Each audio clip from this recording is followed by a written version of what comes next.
বিশ্বের সর্বশ্রেষ্ঠ গ্রন্থ মহাপবিত্র আল কোরআনের সুরে মুখরিত রায়ন্দা রাজৌর ফাজিল মাদ্রাসা প্রাঙ্গণ শায়েখ শোয়াইব আল আজহারি ফাউন্ডেশন কর্তৃক আয়োজিত প্রথমবারের মতো অনুষ্ঠিত হল জাতীয় হিফজুল কোরআন প্রতিযোগিতা এবং কিরআত ও তাফসীরুল কোরআন মাহফিল 2025।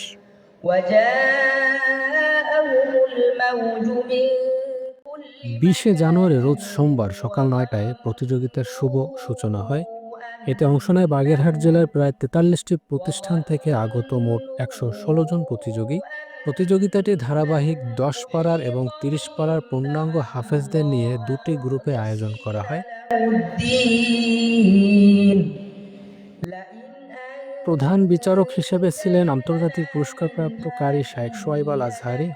অন্যান্য বিচারকদের মধ্যে ছিলেন জাপানের ইশিকে মসজিদের ইমাম ও খতিব আন্তর্জাতিক কারি হাসান মহিবুল্লাহ আল আজহারি এবং বাংলাদেশ বেতার খুলনা কেন্দ্রের নিয়মিত কারি হাফেজ মাওলানা কারি মুস্তাকিম বিল্লাহ। السؤال الثاني اقرأ من قول الله تعالى সকল প্রতিযোগীদের তেলাওয়াত শেষ হলে শুরু হয় কিরাত মাহফিল।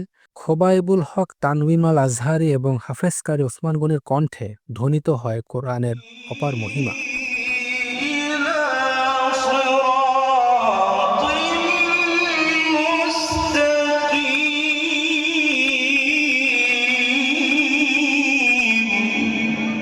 এরপর শ্রোতাদের হৃদয়ে ছুঁয়ে যায় হযরত মাওলানা নুরুল ইসলাম কাসেমীর তাফসির, যেখানে তিনি কোরআনের দ্যুতি প্রকাশ করেন।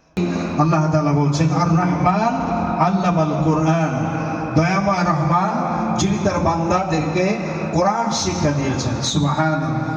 এই যে কিতাবখানা আমি তোমাদের জন্য নাজিল করেছি, এই কিতাবখানা হচ্ছে তোমাদের জন্য সংবিধান, এই কিতাব হচ্ছে তোমাদের জন্য পথ নির্দেশিকা। এই কিতাবকে তোমরা বিসমিল্লাহর বা থেকে শুরু করে সূরা নাসের সিন পর্যন্ত তোমরা অনুসরণ করে চলো। মাহফিলের শেষ অংশে প্রতিযোগিতার ফলাফল প্রকাশ করা হয়। সেরা 10 জনকে নগদ অর্থসহ ক্রেস্ট প্রদান করা হয়।